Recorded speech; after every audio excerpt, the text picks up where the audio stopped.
Can we unleash indigenous wisdom and traditional knowledge by using powerful technologies like AI? These are the types of things that get me really excited, and I believe that we have the chance to build together with the next generations.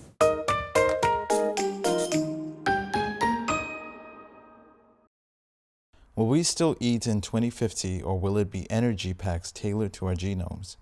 Of course, we're going to be eating in 2050, and I think it's important to paint a vision of what's possible for the future. My vision and what gets me out of bed every morning is thinking about our food system that is nutritious, delicious, and sustainable. That's the opportunity we have before us. And food is, exciting because it is so complex and diverse. So we're going to have a plethora of solutions that are going to, involve science and technology, but also regeneration and indigenous wisdom. And all of this is going to come together to paint a palette of new types of food futures that we can all work together to create. Is our agricultural system fueling climate change, and how will it affect the food chain in 2030? Yes, our food system is at the core of the climate crisis. It's a sector that is deeply impacted by temperature changes and weather variability. It also is one of the leading causes of climate change. In fact, 1/3 of all greenhouse gas emissions come from our food system.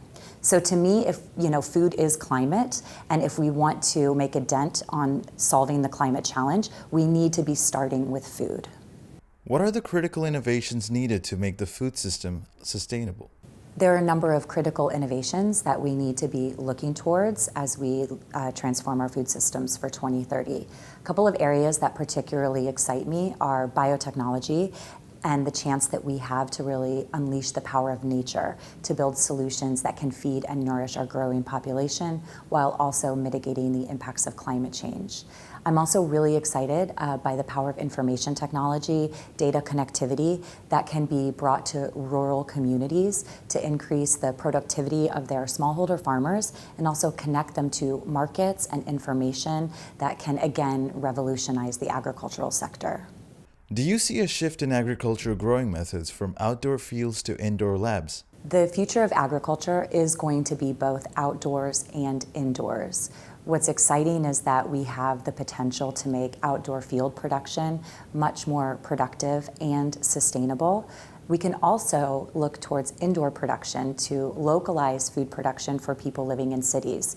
It's expected that the majority of our world's population will be living in cities by 2030, and so bringing some of the nutritious, water-heavy crops that are, difficult to transport from rural areas closer to where people live is an exciting frontier. I also like that you mentioned indoor laboratories, because I also think that indoor growing controlled environment agriculture will be where a lot of research and development around crop productivity will be carried out going forward.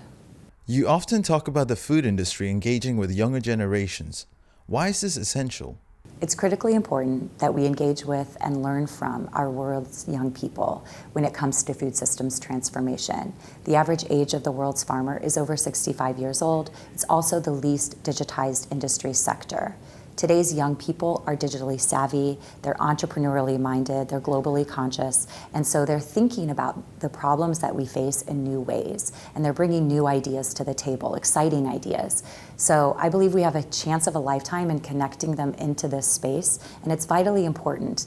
In many parts of the world, farming is not seen as a sector filled with potential, and in fact, young people, are actively encouraged not to go into farming.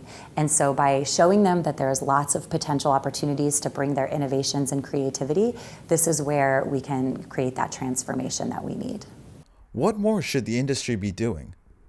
So I've spent 2 decades working in the agricultural industry, and one of the things that I've noticed is that despite an influx of startups and investment that have recently come into the space, it's still a sector that's filled with inertia and entrenched ways of working and thinking. So I think if we want to really shake things up going forward, we need to be brave enough to be creative, experimental, and collaborative. I spend a lot of my free time actually listening to and actually making electronic music. One of the things that I've learned about is the power of remixing and bringing, disparate genres together to create something new. I think we should do that more in food and agriculture. Mix old and new ideas, mix technologies, and create solutions that have never been seen before. For example, can we put GMOs into the future of regenerative agriculture? Can we unleash indigenous wisdom and traditional knowledge by using powerful technologies like AI? These are the types of things that get me really excited, and I believe that we have the chance to build together with the next generations.